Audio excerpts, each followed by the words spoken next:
Baik, Assalamualaikum warahmatullahi wabarakatuh.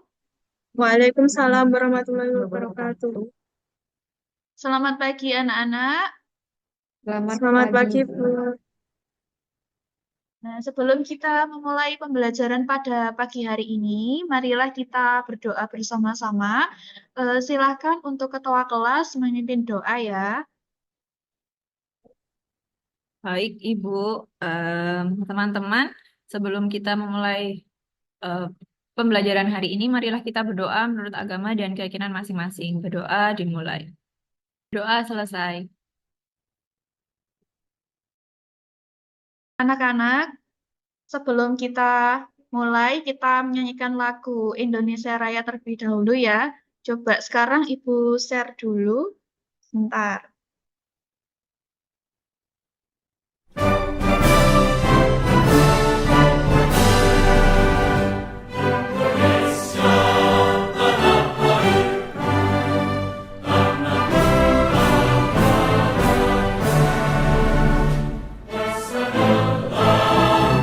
Nah, alhamdulillah kita sudah selesai dalam menyanyikan lagu Indonesia Raya.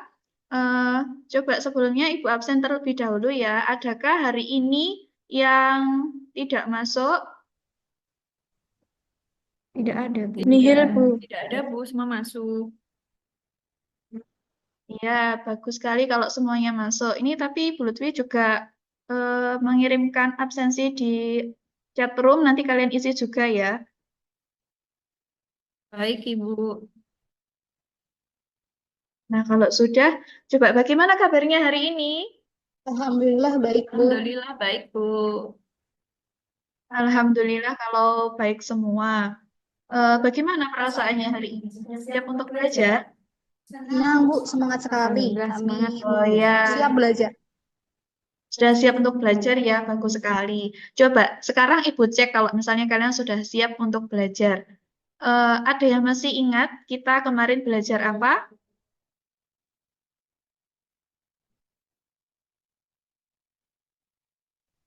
Saya, Bu.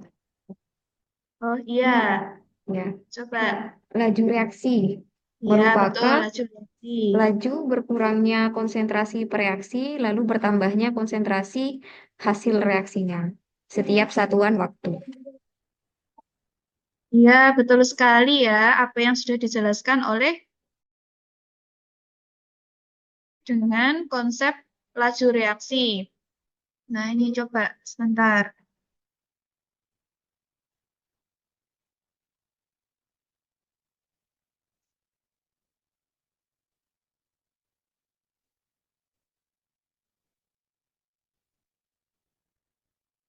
Jadi, laju reaksi merupakan apa? Laju berkurangnya konsentrasi reaksi dan laju bertambahnya konsentrasi produk. Begitu ya.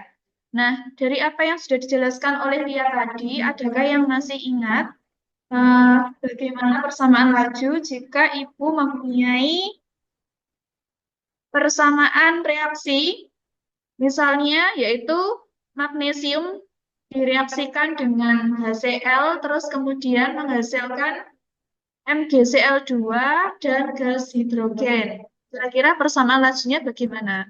Ada yang masih ingat? Saya, Bu.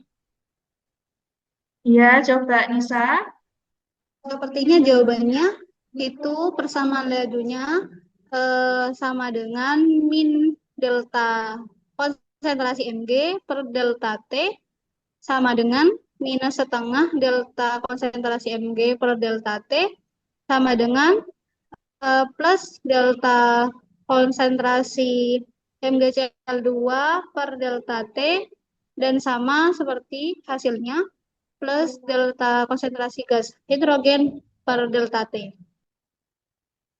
Ya, bagus sekali apa yang sudah dijelaskan oleh Nisa. Tapi ini ada sedikit ini ya, tapi tidak apa-apa. Coba diperhatikan ya dari jawabannya Nisa. Nah, jika saya punya persamaan reaksi, misalnya Mg ditambah dengan 2HCl menghasilkan MgCl2 ditambah dengan hidrogen, maka persamaan lajunya sama dengan Ini negatif delta Mg per delta T. Ini negatif seharusnya delta konsentrasi HCl ya anak-anak, ini bisa diganti ya nanti. Terus per delta T sama dengan positif delta MgCl2 per delta T dan positif delta H2 per delta T, di mana tanda negatif itu artinya dia jumlahnya semakin berkurang. Kalau tandanya positif berarti dia jumlahnya semakin bertambah. Nah, begitu ya. Nah, coba kalau sudah ingat terkait dengan konsep laju dan juga persamaan dari laju reaksi, kemarin Ibu juga sudah menjelaskan terkait teori tumbukan, di mana laju reaksi itu berbanding lurus dengan banyaknya tumbukan molekul per detik. Nah, akan tetapi tidak semua tumbukan itu nanti akan menghasilkan suatu reaksi. Ya, coba kira-kira ada yang tahu tidak tumbukan yang dapat menghasilkan reaksi itu yang bagaimana? Atau tumbukan efektif itu seperti apa? Saya Ibu Oh izin iya, coba menjawab. Dinda. Jadi tumbukan yang dapat menghasilkan reaksi itu adalah apabila molekul reaktan yang bertumbukan tersebut memiliki energi kinetik total sama dengan atau lebih besar daripada energi aktivasinya. Oh iya, bagus sekali, tepat sekali ya apa yang dijelaskan dengan Dinda terkait dengan teori tumbukan yang dapat menghasilkan reaksi atau tumbukan efektif itu seperti apa. Nah, tadi Dinda menyebutkan apa itu energi aktivasi begitu ya. Ada yang disebutkan energi aktivasi. Nah, ada yang bisa menjelaskan atau masih ingat tidak apa itu energi aktivasi? Saya, Bu, Ya, coba Rima. energi aktivasi itu merupakan jumlah minimum energi yang dibutuhkan untuk menghasilkan suatu reaksi kimia. Ya, tepat sekali, bagus ya. Apa yang sudah dijelaskan oleh Rima. Jadi energi aktivasi itu adalah energi jumlah minimum energi yang dibutuhkan untuk menghasilkan reaksi kimia. Begitu ya. Jadi alhamdulillah kalian semua itu sudah ingat dengan apa yang saya jelaskan kemarin atau apa yang sudah kalian pelajari kemarin. Gitu ya. Nah, hari ini kita akan belajar terkait eh, laju reaksi juga, tapi mengenai faktor-faktor yang dapat mempengaruhi laju reaksi. Nah, begitu ya. Namun sebelum ke sana, coba Ibu tanya dulu ke kalian. Ah, kalian ada yang pernah makan ikan asin? Saya pernah, Pernah, Bu. Ibu. Pernah, Ibu. Oh iya, bagus. Jadi kira-kira semuanya sudah pernah makan ikan asin ya. Nah, kira-kira kok kenapa ya pedagang itu kok membuat ikan asin? Supaya ikannya tahan lama, Bu. Biar nggak busuk, Bu. Oh iya, betul. Jadi kenapa kok dibuat ikan asin itu salah satunya adalah supaya ikannya tahan lama. Nah, sekarang pertanyaannya, kenapa kok ikan asin itu ya tahan lama dibanding dengan ikan yang segar? Coba, apa yang menyebabkan ikan asin itu tahan lebih lama? Ada yang bisa menjawab?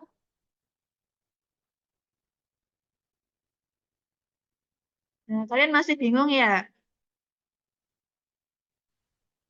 Ya, jadi eh, itu anak-anak apa? Namanya penting sekali ya bagi kita untuk mempelajari laju reaksi, apalagi terkait dengan faktor-faktor yang mempengaruhi laju reaksi. Kenapa? Karena dengan mempelajari faktor-faktor yang mempengaruhi laju reaksi, kita juga akan tahu bagaimana caranya, eh, misalnya memperlambat laju pembusukan makanan seperti peristiwa ikan asin tadi. Lah, bagaimana caranya nanti ikan asin kok bisa tahan lama? Daripada ikan segar, nanti kita akan pelajari hari ini ya, setelah ini. Coba Ibu akan tunjukkan dulu tujuan pembelajaran kita pada pagi hari ini.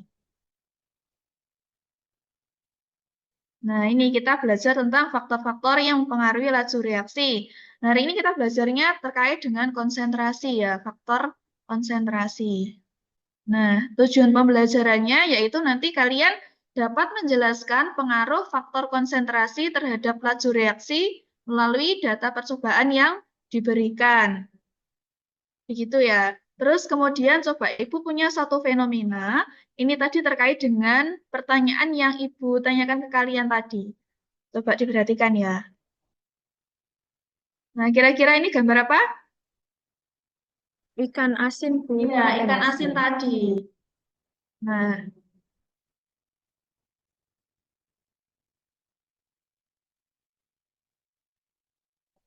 coba perhatikan. Pantai Popoh terletak di Kabupaten Tulungagung, Jawa Timur dan dikenal dengan keindahan alamnya yang menawan. Nah, ini kan rumah kalian dekat sekali dengan Pantai Popoh ya. Terus kemudian pantai ini memiliki pesona alam yang asri dengan pasir pantainya yang berwarna kecoklatan serta ombak laut yang cukup tenang. Di sekitar pantai terdapat banyak kegiatan ekonomi yang dilakukan oleh penduduk setempat, terutama dalam sektor perikanan. Ini kira-kira ada yang orang tuanya bekerja di sektor perikanan atau misalnya nelayan begitu. Tidak, Bu. Saya, Bu. Oh iya. Terus kemudian coba perhatikan lagi. Sebagian besar penduduk Pantai Popoh mengandalkan sektor perikanan sebagai mata pencaharian utama mereka. Jadi salah satunya itu ada orang tua kalian ya yang menjadi nelayan. Terus kemudian nelayan di kawasan ini memanfaatkan laut sekitar untuk menangkap ikan, cumi, atau udang dengan alat tangkap tradisional maupun modern. Mereka turun ke laut setiap harinya untuk mencari hasil laut yang dapat dijual atau diolah. Kemudian selain menangkap ikan, ternyata di sana penduduknya juga terlibat dalam pembuatan ikan asin. Ya, proses pembuatan ikan asinnya, caranya itu yaitu eh, ikan yang sudah ditangkap itu akan diberi garam, kemudian dijemur di bawah sinar matahari, sehingga nanti ikannya bisa kering dan awet. Ya, dari fenomena ini, coba perhatikan. Nah, kira-kira berdasarkan fenomena di atas, mengapa penduduk setempat itu menambahkan garam untuk mengawetkan ikan? Kenapa kok ditambahkan garam itu ikannya bisa awet gitu ya? Terus kemudian yang kedua, faktor apa yang dapat memperlambat laju pembusukan ikan? Kira-kira faktornya apa nanti ya? Terus kemudian bagaimana konsentrasi reaksi dapat mempengaruhi laju reaksi? Dari pertanyaan-pertanyaan ini kira-kira ada yang bisa menjawab atau tidak? Nah, untuk menjawab pertanyaan-pertanyaan ini, nanti Ibu akan membagi kalian ke dalam beberapa kelompok sesuai dengan tes diagnostik yang sudah dilakukan pada pertemuan sebelumnya. Nanti saya akan membagikan file ke grup WhatsApp siapa saja anggota kelompok kalian, begitu ya. Nanti untuk yang misalnya itu ada di kelompok dalam kategori A, nanti masuk ke kelompok tersebut. Kalau misalnya masuk ke dalam kelompok kategori B, nanti masuk di kelompok itu. Begitu ya? Bisa dipahami ya? Baik, Bu. Ini untuk kelompok A misalnya ada Dinda dan Nisan. Terus kemudian kelompok B ada Rima dan Lia. Itu ya. Nah, apakah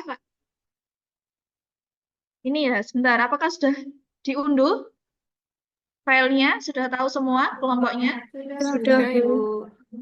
Ya, kalau sudah, coba perhatikan.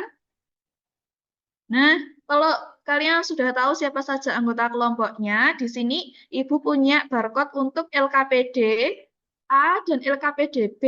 Ya, untuk LKPD A nanti diunduh oleh kelompok yang masuk dalam kategori A, kemudian untuk LKPD B nanti di-scan ya untuk kelompok yang masuk dalam kategori B.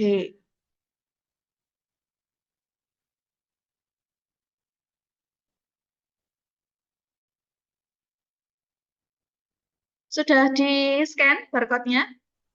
Sudah, Ibu. Sudah, Bu. Sudah, Bu. Ya, nanti kalau misalnya sudah di-scan, kalian kumpul di kelompok kalian masing-masing, mendiskusikan pertanyaan yang sudah saya berikan tadi. Kemudian setelah selesai diskusinya, nanti kalian presentasikan hasilnya. Begitu ya. Nah, ini Ibu akan membuat breakout room, dan nanti silahkan kalian berdiskusi di sana dengan teman sekelompok kalian. Begitu ya. Terus kemudian nanti kalau misalnya ada yang masih bingung atau kesulitan, nanti bisa langsung bertanya dengan saya ketika saya masuk di room kalian masing-masing.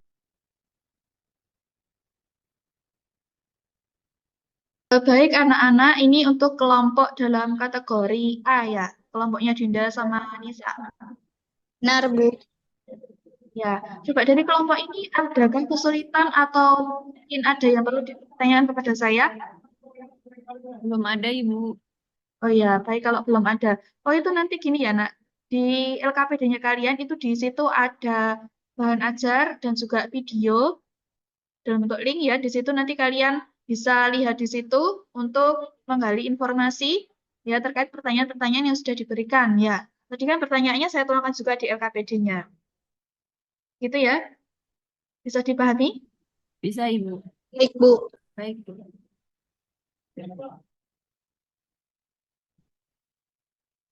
Bu, izin bertanya, Ya. apakah kami boleh membaca literatur dari sumber lain seperti internet? Boleh, boleh ya. Jadi selain bahan ajar dan juga video yang saya sajikan di LKPD, kalian boleh mencari dari literatur lain, misalnya internet, tapi itu apa namanya sumbernya harus yang valid begitu ya. Oh, baik, Bu. Terima kasih, Ibu. Ya, kalau misalnya sudah tidak ada yang ditanyakan, saya eh, pindah ke kelompok lain ya. Oke, baik, Ibu. Baik, ini untuk kelompok B, ya, dalam kategori B ya. Betul, Ada Bu. Lima sama Nurul Amalia, Dalia. Nah, dari kelompok ini coba kira-kira ada yang ingin ditanyakan atau tidak? Saya mau nanya, kalau variabel bebasnya itu adalah konsentrasinya reaktan, berarti yang mempengaruhi itu konsentrasinya reaktan. Oh iya, betul sekali. Jadi di LKPD-nya kalian itu ada pertanyaan penuntun ya di bawah itu. Kalian lihat di situ ya. Ternyata kalian disuruh identifikasi mana variabel bebas, variabel terikat, sama variabel kontrolnya. Ya betul. Kalau misalnya variabel bebasnya itu adalah konsentrasi per reaksi, eh, berarti nanti yang pengaruhi lajunya itu ya konsentrasi per reaksi itu. Gitu ya. Karena variabel terikatnya adalah laju reaksinya. Betul ya, Lia ya. Nanti silakan dihubungkan dengan teori tumbukan. Begitu ya. Bu, saya belum paham maksudnya gimana ya, Bu. Oh iya, itu jadi begini. Misalnya jika konsentrasi reaksinya besar, maka bagaimana kemungkinan terjadinya tumbukan efektif? Kemudian bagaimana laju reaksinya jika kalian sudah mengetahui kemungkinan terjadinya tumbukan efektif tersebut? Baik, Bu. Terima kasih. Saya sudah mengerti. Ibu mau konfirmasi lagi. Iya, Jadi kalau yang dari fenomena yang Ibu berikan tadi itu, ikan asinnya, dia itu laju pembusukannya itu dipengaruhi sama pemberian garam berdasarkan konsentrasi ya, Bu ya. iya, betul sekali. Nah, apa ada yang perlu ditanyakan lagi? Belum ada, Belum Bu. ada. Ya, kalau belum ada, silakan dilanjutkan diskusinya. Terima kasih, Bu. Ya, Bu, terima kasih. Ya, sama-sama.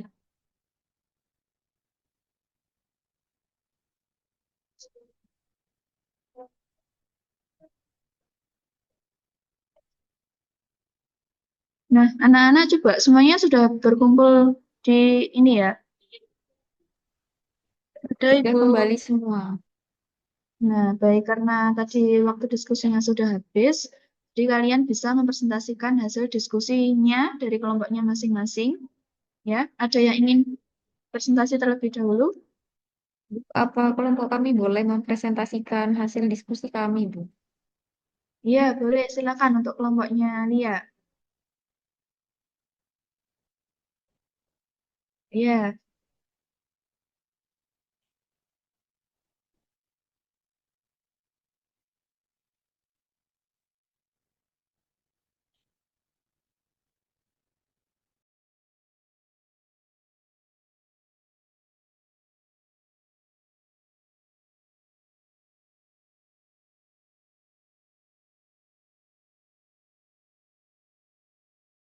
Apakah sudah terlihat Bu Lutfi dan teman-teman? sudah. Iya, sudah terlihat. Ya, kami Silakan. dari kelompok 2 akan mempresentasikan tentang faktor-faktor yang mempengaruhi laju reaksi, yaitu konsentrasi, salah satunya. Oke. Saya bacakan dulu mengapa penduduk setempat menambahkan garam untuk mengawetkan ikan. Ketika garam ditambahkan, garam mengurangi jumlah air yang tersedia dan meningkatkan konsentrasi ion dalam tubuh ikan. Garam mengurangi kandungan air dalam ikan dengan cara menarik air keluar melalui proses osmosis, sehingga menciptakan lingkungan yang tidak ideal bagi bakteri dan jamur. Karena itu, bakteri dan jamur tadi tidak bisa berkembang dengan baik. Biasanya, bakteri dan jamur membutuhkan air untuk bereaksi dan berkembang. Garam membuat mikroorganisme bergerak lebih lambat sehingga mengurangi frekuensi tumbukan antara mikroorganisme dan substratnya, yaitu bahan organik seperti protein, lemak, karbohidrat pada ikan yang menjadi sumber makanan bagi mikroorganisme berkurang. Akibatnya, laju pembusukan dapat diperlambat.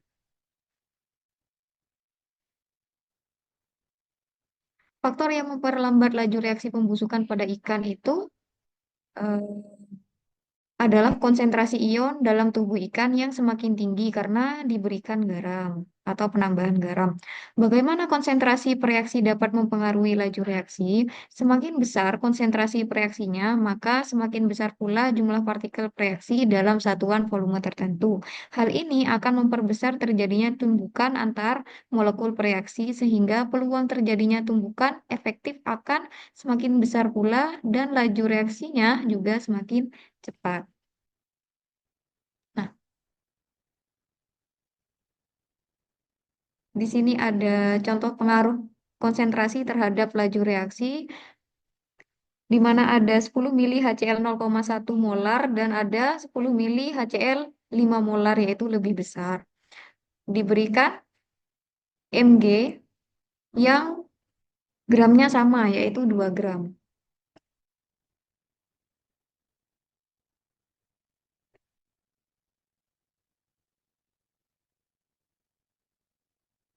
Ketika direaksikan, yang lebih cepat bereaksi itu adalah yang HCl 5 molar, yang konsentrasinya lebih besar. Jadi seperti itu.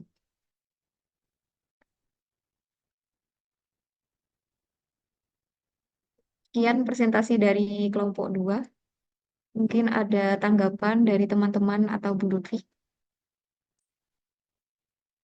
Ya, sebelumnya terima kasih untuk kelompok 2 yang sudah mempresentasikan hasil diskusinya. Coba dari apa yang sudah dijelaskan tadi, adakah yang ingin ditanyakan dari kelompok lain? Ya, Bu. Ya, coba Nisa. Bagaimana penambahan garam dapat mengurangi frekuensi tumbukan antara molekul mikroorganisme dan substratnya sehingga terjadinya tumbukan efektif berkurang dan laju pembusukan ikan melambat.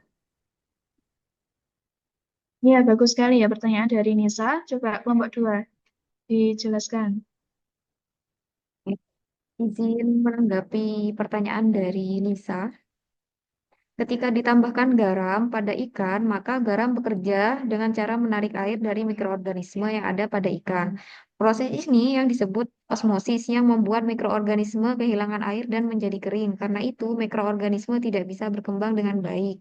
Biasanya, mikroorganisme membutuhkan air untuk bereaksi dan berkembang. Dengan mengurangi jumlah airnya, maka tumbukan antar molekul mikroorganisme jadi lebih sedikit dan kemungkinan terjadinya tumbukan efektif juga sedikit sehingga proses pembusukannya itu juga melambat. Jadi seperti itu.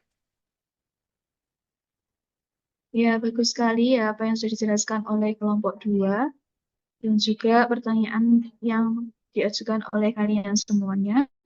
Nah, coba sekarang kita berikan ikon love dulu untuk kelompok 2 yang sudah presentasi.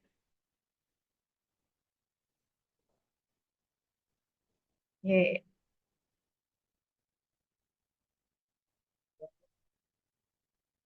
Nah, coba masih ada yang ditanyakan lagi atau tidak? Tidak ada, Bu. Tidak ada, Bu. Nah, jika tidak ada, coba untuk kelompok 2 menutup presentasinya. Baik, Bu. Sekian presentasi dari kami, kurang lebihnya mohon maaf. Wassalamualaikum warahmatullahi wabarakatuh. Waalaikumsalam warahmatullahi wabarakatuh.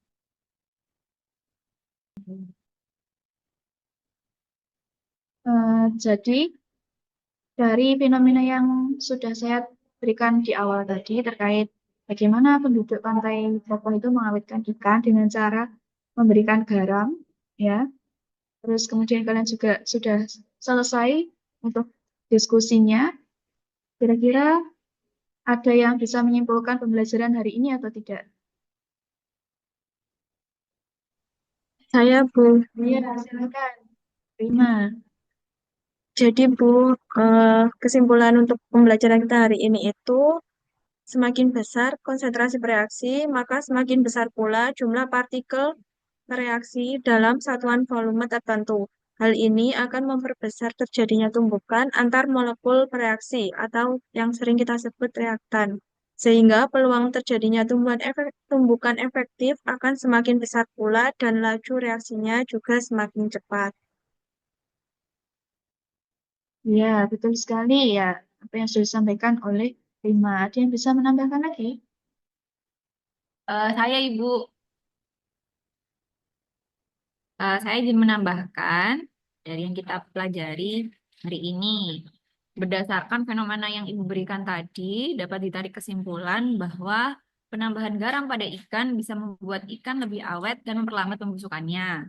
Hal ini karena garam bekerja dengan cara menarik air dari mikroorganisme yang ada pada ikan. Proses ini disebut dengan osmosis, yang membuat mikroorganisme kehilangan air dan menjadi kering. Karena itu, mikroorganisme tidak bisa berkembang dengan baik. Dalam hal ini, garam juga mempengaruhi cara mikroorganisme bekerja. Biasanya, mikroorganisme membutuhkan air untuk bereaksi dan berkembang. Dengan mengurangi jumlah air, tumbukan antar molekul mikroorganisme jadi lebih sedikit dan proses pembusukan pun melambat. Akibatnya ikan menjadi lebih tahan lama dan tidak cepat membusuk. Terima kasih, Ibu. Ya, jadi bagus sekali kesimpulan yang sudah apa namanya jelaskan oleh Dinda sama Rima tadi. Ya, jadi coba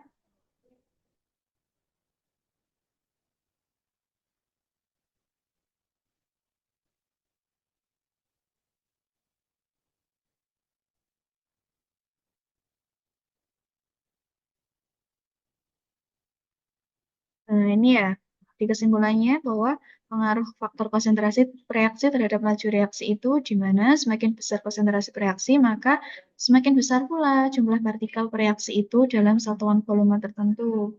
Nah, hal ini nanti akan memperbesar terjadinya tumbukan antar molekul bereaksi, sehingga nanti peluang terjadinya tumbukan efektif juga semakin besar, dan nanti lajunya juga akan semakin cepat. Nah, ada yang perlu ditanyakan lagi apa tidak? Kalau Tidak, Bu. tidak, kalian kerjakan kuis yang akan saya bagikan di room chat ya, ini linknya ya.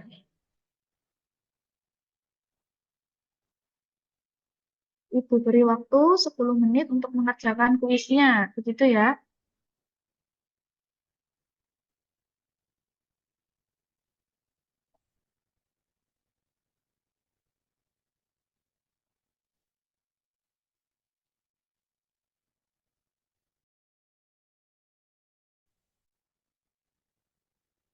Nah, sudah selesai, sudah habis waktunya untuk mengerjakan kuis.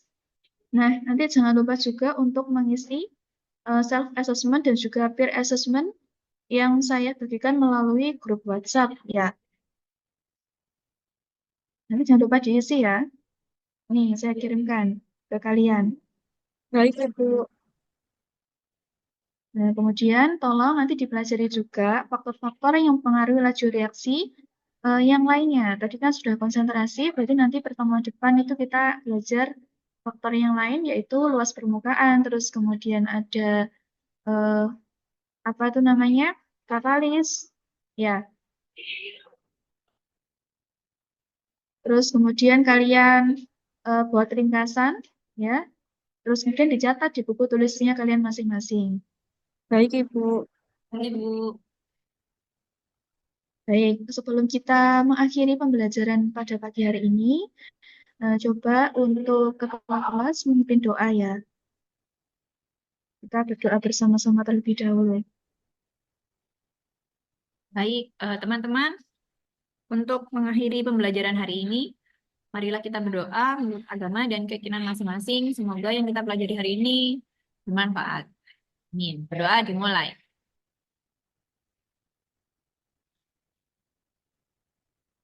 Berdoa selesai.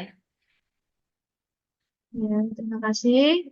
Hari ini saya akhiri. Assalamualaikum warahmatullahi wabarakatuh. Waalaikumsalam warahmatullahi warahmatullahi wabarakatuh. Terima wabarakatuh. kasih Bu Lutfi. Terima kasih, Bu. Sama-sama.